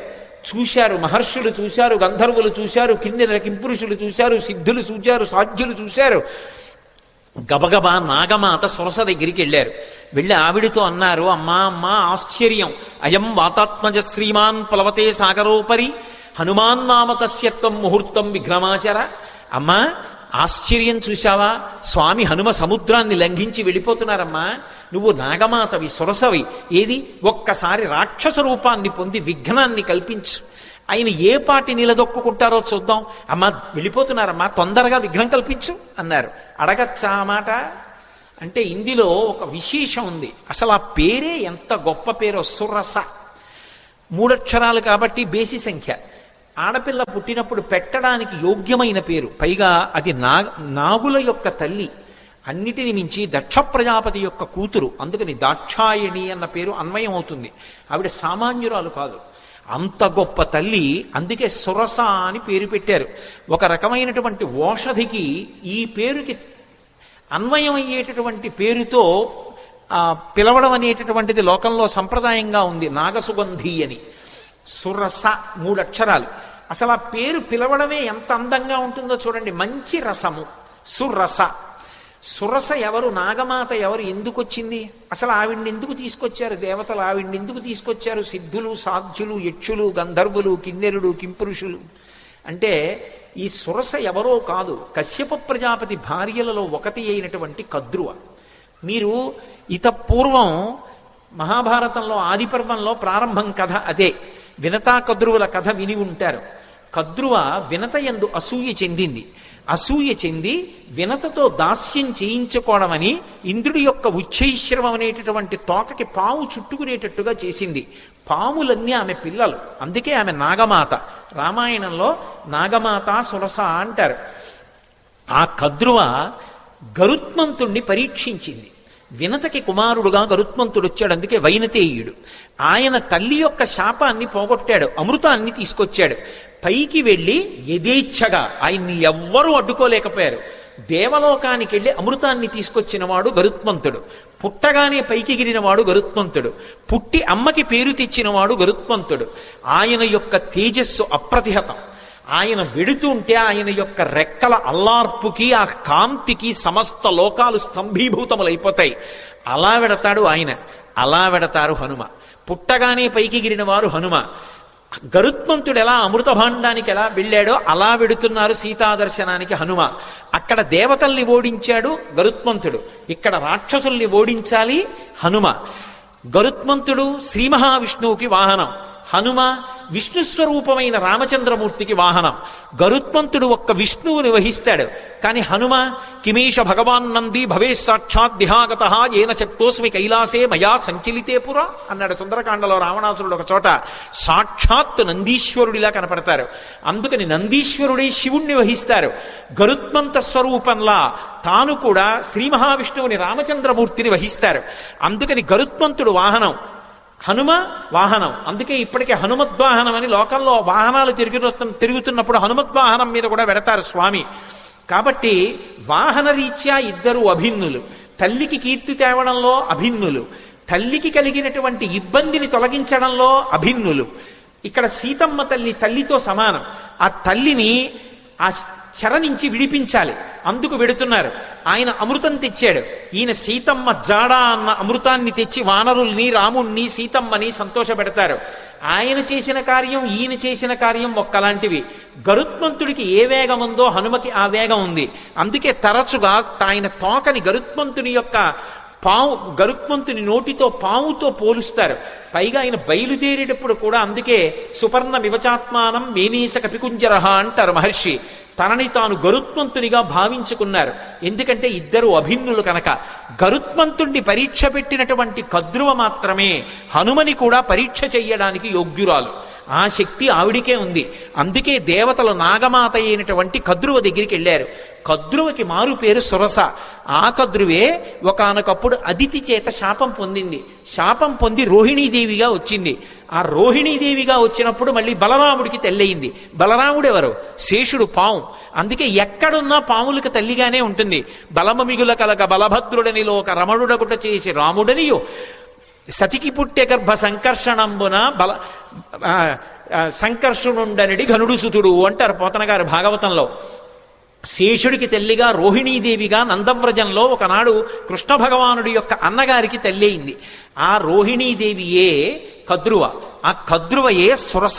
సురస అన్న పేరుతో రాక్షసీ రూపాన్ని పొందింది. అందుకని మాతృస్థానీయ, అమ్మతో సమానురాలు. ఎందుకని అంటే గరుత్మంతునికి పినతల్లి, గరుత్మంతుడు హనుమ అభిన్నులు కాబట్టి గరుత్మంతునికి పినతల్లి, కాబట్టి పినతల్లి తల్లితో సమానం, కాబట్టి మాతృస్థానీయ. రాక్షసీ రూపాన్ని పొందింది. పక్కనున్నటువంటి వినతని బాధపెట్టింది, వైనితేయుల్ని బాధపెట్టింది, తన పిల్లల్ని మొయ్యమంది పావుల్ని గరుత్మంతుణ్ణి. అలా గరుత్మంతుణ్ణి ఎలా శోధించిందో అలా ఇక్కడ హనుమని శోధించాలి. బాధ పెట్టినట్టు కనపడాలి, బాధ పెట్టి హనుమ యొక్క గొప్పతనాన్ని లోకానికి చాటాలి. అక్కడ గరుత్మంతుణ్ణి ఎలా పరీక్షించిందో ఇక్కడ అలా హనుమని పరీక్షించడానికి అధికారము కలిగినటువంటిది కద్రువ ఒక్కతే. అందుకే కద్రువని రాక్షసీ రూపంతో రమ్మన్నారు. కద్రువ రాక్షసీ రూపాన్ని పొంది వస్తే దాని పేరు సురస. కానీ ఆమె దాక్షాయణి, దక్ష ప్రజాపతి కుమార్తె, కశ్యప ప్రజాపతి యొక్క భార్య. అందుకే వినత కద్రువ ఇద్దరూ కూడా దక్ష ప్రజాపతి కుమార్తెలలో వాళ్లే. అందుకని ఆమె రాక్షసీ రూపాన్ని పొంది వచ్చి అడ్డంగా నించుంది. ఇప్పుడు నిలబడితే స్వామి హనుమ వచ్చేస్తున్నారు. ఆయన్ని చూసింది, చూసి ఆవిడంది, నువ్వు ఒక్కసారి నా నోట్లోకి ప్రవేశించు, భక్షయిష్యామి, నేను తినాలనుకుంటున్నాను, ప్రవిష్టోస్మి మమాననం, నా నోట్లోకి నువ్వు రా అంది. తినాలనుకున్న వాళ్ళు తినేస్తారు, అంతేకాని నా నోట్లోకి నువ్వు రా ఏమిటి అంటే పరీక్షిస్తోంది అక్కడ. అంతేకాని సింహిక తినేసినట్లు తినేయాలనుకోవడం ఆవిడ లక్షణం కాదు, శోధించడానికి వచ్చింది. ఇక్కడ వివేకం కావాలి. ఇలా ఎందుకంది ఆ మాట? ప్రవిష్టోస్మి మమాననం అని ఎందుకనాలి? భక్షయిష్యామి, నిన్ను నేను తినేస్తాను, నా నోట్లోకి రా అనరు. తినేయాలనుకున్న వాళ్ళు తినడానికి ఆపేస్తారు వేగాన్ని, ఆపి నోరు తెరిచి పట్టుకుంటారు. ఆవిడ నోరు తెరిచి పట్టుకోవట్లేదు, నోరు తెరిచి రా అంటోంది. ఏమిటి తేడా? ఎందుకని? అది వివేకం అంటే. అది ఉందా హనుమకి? తట్టుకుంటారా రేపు లంకలో? ఇది పరీక్షిస్తున్నారు దేవతలు. వెంటనే ఆయన మహానుభావుడు హనుమ చూశారు, ఇదేదో ప్రతిబంధకం వచ్చిందే, రాక్షసొచ్చిందే, నోరు తెరిచిందే. ఆయన ఏం బెంగపెట్టుకోలేదు. వెంటనే ప్రహృష్టవదన శ్రీమాన్ ఇతం వచనమబ్రవీత్. ఆయన ముఖంలో సంతోషం అలాగే ఉంది. ఉపాసన చేసేవాడు దైవాన్ని చేరాలనుకునేవాడికి అనేకమైన కష్టాలు వస్తాయి. ఒక్కొక్కసారి సన్మానాలు వస్తాయి, ఒక్కొక్కసారి పెద్దవాళ్లతో పరిచయాలు వస్తాయి, ఒక్కొక్కసారి ఎంతటి వాళ్ళు నమస్కారం చేస్తారు, ఒక్కొక్కసారి ఎవడో రాళ్లు విసురుతాడు. ఆ రాళ్లు విసిరాడని బెంగ పెట్టుకోకూడదు, పువ్వులు జల్లారని పొంగిపోకూడదు. రెండిటికీ తట్టుకోవాలి. సురస వచ్చి ఎదురుగుండా నిలబడింది రాక్షసీ రూపంలో. ఆయన బెంగ పెట్టుకోలేదు. బెంగ పెట్టుకోలేదని చెప్పడానికి మహర్షి అద్భుత ప్రయోగం చేస్తారు. ప్రహృష్టవదన శ్రీమాన్ ఇదం వచనమబ్రవీత్. పరమ సంతోషంతో ఆవిడ వంక చూశారు. చూసి రామకథ చెప్తారు. హనుమ సుందరకాండలో 1కి 10 మాటలు రామకథ చెప్తారు. అందుకు వింటారు సుందరకాండ. కానీ చెప్పేటప్పుడు మళ్ళీ మొత్తం కథంతా చెప్పరు. ఎక్కడ ఎలా చెప్పాలో అలాగే చెప్తారంతే. ఒక్కొక్క చోట సంక్షిప్తంగా చెప్తారు. ఈ పరిస్థితుల్లో రామకథ వివరంగా చెప్పడం కుదరదు. అందుకే ఎంత సంక్షిప్తంగా చెప్పారంటే, రామో దాశరథిర్నామ ప్రవిష్టో దండకాననం లక్ష్మణైన సహభ్రాత వైదేహ్యా చాపిభార్యయా అథవా మైథిలీం దృష్ట్వా రామంచా క్లిష్టకారిణం ఆగమిష్యామితే వక్త్రం సత్యం ప్రతిశృణోమితే అన్నారు. అమ్మా, దశరథ మహారాజు గారి కొడుకు రామచంద్రమూర్తి సీతమ్మతో కలిసి తండ్రిని సత్యమునందు నిలబెట్టడానికి అరణ్యవాసానికి వస్తే రాముడి భార్య అయిన సీతమ్మని రావణుడన్న రాక్షసుడు అపహరించాడమ్మా. ఆ సీతమ్మ జాడ కనిపెట్టడానికి వెడుతున్నాను. ఒక్కసారి సీతమ్మ జాడ తెలుసుకుని రామచంద్రమూర్తికి చెప్పి వచ్చి నీ నోట్లోకి వచ్చేస్తాను, నన్ను మన్నించమ్మా, వదిలిపెట్టు అన్నారు. ఆవిడ తినేస్తానంటలేదు, పట్టుకోవట్లేదు. ఆవిడంది కుదరదు, ఇది దేవతల వరం. అంటే నిన్ను పరీక్షించాలి, దేవతలు అడిగారు కాబట్టి నువ్వు నా నోట్లోకి వచ్చి వెళ్ళు అంది. నా నోట్లోకి వచ్చాక ఏమో నాకు ఆహారం అయిపోవచ్చు, నువ్వు పరీక్ష తట్టుకోలేకపోవచ్చు, కాబట్టి నా నోట్లోకి వచ్చి వెళ్ళు అంది. ఆయన అన్నారు, అలాగేనా అమ్మా, తప్పదా, అలాగే పెడతాను అన్నారు. పెద్ద శరీరం పెంచారు. ఆ శరీరం పట్టద్దు, ఆవిడ నోరు తెరిచింది. ఇంకొంచెం పెంచారు, ఇంకొంచెం నోరు తెరిచింది. ఆయన అపారమైన వివేకం ఉన్నవాడు, మహానుభావుడు. హనుమంటే సశింక్షప్యాత్మనక్కాయం బభూవాంగుష్ఠమాత్రక. బొటన వేలంత చిన్నవారైపోయారు అకస్మాత్తుగా. సురస పెద్ద నోరు తెరిచి ఇంకా పెంచుతారనుకుంటోంది. ఆయన బొటన వేలంతా అయిపోయి చటుక్కున లోపలికి వెళ్ళి బయటకు వచ్చేసారు. అమ్మా, ప్రవిష్టోస్మి హితే వక్త్రం దాక్షాయణి నమోస్తుతే గమిష్యే యత్ర వైదేహీ సత్యం జాసీధరస్తవా అన్నారు. అమ్మా, నీ నోట్లోకి వెళ్ళమన్నావు కదా, ప్రవిష్టోస్మి హితే వక్త్రం దాక్షాయణి నమోస్తుతే. కనిపెట్టేశారు మహానుభావుడు, మహావివేకశాలి. అమ్మా, నువ్వు దాక్షాయణివి, దక్ష ప్రజాపతి కుమార్తెవి, కద్రువవి, సురసగా వచ్చావు, నన్ను పరీక్షిస్తున్నావమ్మా, నీకు నమస్కారం. నన్ను తినడం నీ ఉద్దేశ్యం కాదు, శోధిస్తున్నావంతే. అమ్మా, అనుగ్రహించమ్మా, నన్ను ఆశీర్వదించమ్మా, సత్యం దాసీధరస్తవా, నేను వెళ్ళి ఆ వైదేహి జాడ కనిపెట్టాలమ్మా అన్నారు. పొంగిపోయింది ఆవిడ. గరుత్మంతుడిని ఎలా ఆశీర్వదించిందో అలాగే ఆశీర్వదించింది. అర్ధసిద్ధ్యై హరిశ్రేష్ఠ గచ్చ సౌమ్య యథాసుఖం సమాన ఈశ్వ వైదేహీం రాఘవేణ మహాత్మన. నాయనా, నీకు అభయం ఇస్తున్నాను, వెళ్ళు. సంతోషంగా బయలుదేరి వెళ్ళి సీతమ్మ జాడ కనిపెట్టి సీతారాముల్ని కలిపినవాడు హనుమ అనేటటువంటి అద్భుతమైన కీర్తిని పొందు అంది. సుందరకాండకున్న గొప్పతనం ఏమిటో తెలుసా? అక్కడ మైనాకుడు పైకొచ్చాడు. ఆయన ఏమి హనుమ ఆతిథ్యం పుచ్చుకోలేదు. పుచ్చుకోకుండా ఇలా ముట్టుకుని వెళ్ళిపోయారు. వెళ్ళిపోగానే పైకి తేలి ఉన్నాడు కదూ, ఇంద్రుడు వచ్చాడు. ఇంద్రుడు రాగానే తన రెక్కలు తరిగేస్తాడనుకున్నాడు మైనాకుడు. ఆయన అన్నాడు, వచ్చి చూసి, హిరణ్యనాభశైలేంద్ర పరితిష్టోస్మితే భృజం అభయంతే ప్రయచ్ఛామి తిష్ట సౌమ్య యథాసుఖం అన్నాడు. ఓ మైనాకుడా, నాకు తెలుసు నువ్వు సముద్రంలో ఉన్నావని, ఎప్పుడో అప్పుడు పైకొస్తావు, నీ రెక్కలు తరిగేద్దాం అనుకున్నాను. కానీ రామకార్యం మీద పెడుతున్న హనుమకి ఆతిథ్యం ఇవ్వడానికి నీ రెక్కలు తెగిపోయినా పర్వాలేదని పైకొచ్చావు. ఇవ్వాల నీకు అభయం ఇస్తున్నాను, నీ రెక్కలు తరగను, నువ్వు అలాగే సంతోషంగా కూర్చో, నీ జోలికి రానని వెళ్ళిపోయాడు. మీరు గమనించండి, రామకార్యం మీద వెడుతున్న వాడికి మాట సాయం చేస్తే సంపాతికి కాలిపోయిన రెక్కలు వచ్చాయి. రామకార్యం మీద వెడుతున్న వాడికి గుక్కెడు మంచినీళ్లు ఇవ్వలేదు, తాగలేదు. తాగమని అడిగినందుకు గాను ఉత్తర క్షణంలో ఉన్న రెక్కలు నిలబడ్డాయి భద్రంగా. రామ కథకి సుందరకాండకి ఉండేటటువంటి శక్తిని చెప్పకుండా చెప్తారు మహర్షి. ఇక్కడికి వచ్చేటప్పటికి సురసని దాటి ముందుకెళ్ళిపోతున్నారు. సురస అంటే ఎవరో కాదు, సంసారమే సురస. సంసారాన్ని దాటడం కాదు సుందరకాండ తత్వంగా చెప్పినప్పుడు. సంసారంలోకి ప్రవేశించనంటే కుదరదు. సంసారంలో ప్రవేశించకుండా నేను ఏదో అలా ఉండిపోతానండి అంటే అకస్మాత్తుగా కామము ధర్మమును విడిచి కాటు వేసిందా జారి కింద పడిపోతాడు. కామమునకు అర్థమునకు ధర్మం ఇచ్చి ధర్మము చేత కట్టు వెయ్యాలి. కట్టు వేసి సంసారమునందుండి సంసారమునకు అంటుకోకుండా సంసారాన్ని పరిశీలించి సంసారమునకు నమస్కరించి సంసారము యొక్క అనుగ్రహంతో వైరాగ్యాన్ని పొంది కొబ్బరి పెంకు కట్టుకున్న కొబ్బరి కురిడి అయిపోయిన తర్వాత విడిపోయినట్టు సంసారము నుండి విడివడాలి. అలా విడివడేటటువంటి ప్రజ్ఞ ఏది ఉందో అది సంసారములోకి వెళ్ళి పైకి రావడం, ఆ ప్రజ్ఞని ఆవిష్కరించడం, సురస నోట్లోకి వెళ్ళి పైకి రావడం. కాబట్టి మహానుభావుడు మనకి మార్గాన్ని నేర్పి ఇది కదా సుందరకాండని పేరు పెట్టడానికి మహర్షి ఎంచుకున్నటువంటి అన్వయ క్రమం. లోపలికి వెళ్ళి పైకొచ్చారు, సురస ఆశీర్వచనం పొందారు, మరికొంచెం ముందుకెళ్ళారు. వెళ్ళేటప్పటికీ అకస్మాత్తుగా ఆయన యొక్క గమనం కుంటుపడిపోయింది. ముందుకు వెళ్ళలేకపోతున్నాను, నన్ను ఏదో మహాభూతం ఆపేసింది, నా గమనం కుంటుపడిపోయింది, నా శక్తి క్షీణించిపోయింది. ఎందువలన అని చూశారు. చూసేటప్పటికీ వక్త్రం ప్రసారయామాస పాతాళాంతర సన్నిభౌ, ఒక పెద్ద ప్రాణి ఒకటి నీళ్లల్లో పడుకుని ఉంది. అది దానికి ఒక లక్షణం ఉంది. ప్లవమానంతు తం దృష్ట్వా సింహికా నామరక్షసి మనసా చింతయామాస ప్రవృద్ధా కామరూపిణి. ఇది మీరు జాగ్రత్తగా గమనించాలి. కిష్కింధకాండలో దక్షిణ దిక్కు కెడుతున్నప్పుడు వానరులందరినీ పిలిచాడు సుగ్రీవుడు. ఆయన్ని వాలి వెంట తరిమినప్పుడు భూమండలం అంతా తిరిగాడు. అందుకని ఆయనకి తెలుసు ఎక్కడే ఉందో. అన్ని దిక్కులకి వెళ్ళిన వాళ్ళకి చెప్పాడు. తూర్పు దిక్కు కెడితే ఏముంటుందో చెప్పాడు, ఉత్తరాన్ని చెప్పాడు, పశ్చిమం చెప్పాడు, దక్షిణం చెప్తూ మిగిలిన దిక్కులలో సముద్ర గర్భంలో రాక్షసులు ఉంటారు పురుషస్వరూపంతో. దక్షిణ దిక్కున ఉండేటటువంటి సముద్రంలో రాక్షసి ఉంటుంది, స్త్రీ. ఆమె పేరు అంగారిక అని చెప్పాడు. అంగారిక అన్న మాటకు అర్థం ఏమిటో తెలుసా? అంగములను శోషింపచేయగలిగినటువంటి విద్యుత్ సంబంధమైనటువంటి అగ్నిస్వరూపం. అందుకే సింహస్వరూపంగా ఉంటుంది. సింహిక స్త్రీవాచకం. అది పడుకునుంది, దానికి ఒక శక్తి ఉంది. అది చూసిందనుకోండి, ఆ చూసిన శక్తి చేత ఆపేస్తుంది, అవతల వాళ్ళ యొక్క శక్తి తనకి లాగేస్తుంది. అంత గొప్ప శక్తి సింహికది. అది లాగేసింది హనుమ యొక్క శక్తిని. ఆయన శక్తి కుంటుపడిపోయింది, ముందుకు వెళ్ళలేకపోయారు.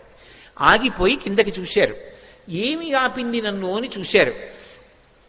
ఒక్కసారి ఊర్ధమూల మధశ్చైవా వీక్షమాణస్తత కపి దదృశీస మహత్సత్వా ఉద్దితం లవణాంభసి తదృష్ట్వా చింతయామాస మారుతిం వికృతానినం కపిరాజేన కదితం సత్వమద్భుత దర్శనం. ఓసారి కిందకి చూశారు, పైకి చూశారు, పక్కలకి చూశారు, నీటిలోకి చూశారు. పెద్ద నోటితోటి మహాప్రాణి ఒకటి పడుకునుంది. గమనించారు. ఓ, దీని గురించే సుగ్రీవుడు బయలుదేరే ముందు చెప్పాడు. ఒక మహాప్రాణి దక్షిణ సముద్రంలో కనపడుతుందని చెప్పాడు. అది పైన వెడుతున్న వాణ్ణి కూడా దూరం నుంచి చూసి కూడా వాడి శక్తిని లాగుతుందని చెప్పారు. ఇదేనమాట. దీన్ని ఉపేక్షించకూడదు. ఇది చంపే లక్షణం ఉన్నది. సురస సంపద ప్రవేశించి బయటికి వెళ్ళచ్చు, అనుగ్రహించడానికి వస్తుంది. సంసారం చంపేయడానికి రాదు. సంసారాన్ని సక్రమంగా వినియోగించుకోగలిగిన వాడు ధర్మం చేత అర్ధకామములను ముడివేసి చక్కటి వైరాగ్యాన్ని పొంది వానప్రస్థుగా మిగిలిపోయి ఈశ్వరుడికి దగ్గరవుతాడు. సంసారాన్ని ఉపయోగించుకోలేని వాడు సంసారం పెట్టిన పరీక్షకి లొంగలేక ఇది నేననుకుని బరువు పెంచుకుని సంసారమునందు మగ్నుడైపోతాడు. తట్టుకోగలిగిన వాడు సంసారంలోకి వెళ్ళి కామాన్ని అర్థాన్ని ధర్మంతో ముడిసి తరిస్తాడు. అందుకని అది పరీక్షిస్తుంది, అది అనుగ్రహిస్తుంది. అందుకు నమస్కరించారు. సింహిక అనుగ్రహించదు, చంపేస్తుంది. అందుకని దీన్ని విడిచిపెట్టకూడదనుకున్నారు. వక్త్రం ప్రసారయామాస పాతాళాంతర సన్నిభం సంక్షిప్య ముహురాత్మానం నిష్పపాత మహాబల. ఒక్కసారి శరీరం పెంచారు. మళ్ళీ సురస పెంచినట్టే సింహిక కూడా పెద్ద నోరు తెరిచింది. చూశారు. ఒక్కసారి మళ్ళీ చిన్న రూపాన్ని పొంది లోపలికి వెళ్ళిపోయారు. సమస్త భూతములు భయపడ్డాయి, అమ్మోది మింగేస్తుందని. వెళ్ళిపోయి సింహకి యొక్క మర్మావయవములు ఎక్కడ ఉన్నాయో చూశారు. మర్మస్థానములు, ప్రాణములు దేని మీద ఆధారపడి ఉంటాయో వాటిని మర్మస్థానములు అంటారు. అటువంటి మర్మస్థానములను చూశారు. ఆ గుండె, ఊపిరితిత్తులు అటువంటి వాటిని తుంచేశారు. తుంచేసి చటుక్కన పైకొచ్చారు. ఆ ప్రాణి నీటి మీద తేలిపోయింది, మరణించింది. చాలా సంతోషం అనుకున్నారు. పైనుంచి దేవతలు, గంధర్వులు, మహర్షులు అందరూ పుష్పవృష్టి కురిపించారు. ఆ సింహికా రూపం చెనకగలదా? అందుకే అది ఆయన చేత సంహరింపబడింది. సంహరించే వాటిని, ప్రమాదములు తెచ్చే వాటిని కూడా నిలబెట్టగలిగిన ప్రజ్ఞ కలిగినటువంటి మహాపురుషులు ఈ దేశంలో ఉన్నారనడానికి రామాయణం ప్రబల సాక్ష్యం. వెంటనే సింహికా సంహారం చేశారు, ముందుకెళ్ళిపోయారు. తతస్సలంబ సగిరే సమృద్ధే విచిత్రకూటే నిపపాతకూటే. లంబ పర్వతము అనబడేటటువంటి పర్వతం, ఆ పర్వతం మీద దిగారు. దాని నిండా సెలయేళ్లు, అనేకమైనటువంటి చెట్లు. ఒక్కసారి దిగి తన ఒంటి వంక చూసుకున్నారు. ఓహో, రామానుగ్రహం ఉండాలి, కానీ ఇటువంటి నూర్లు ఎన్నైనా దాటుతానన్నారు. మీతో నేను మనవి చేశాను, సుందరకాండ మీద ప్రవచనం చేసేటప్పుడు ఏదో ఒక మంగళప్రదమైనటువంటి ఘట్టం దగ్గరికి వస్తే తప్ప ఆపకూడదు. మిగిలినవి నేను సమయం చూసుకుని ఆపగలను, కానీ సుందరకాండ ప్రవచనం అలా చేయడానికి వీల్లేదు. సుందరకాండ ప్రవచనం చేస్తే మంగళప్రదమైన ఘట్టం దగ్గర ఆపాలి.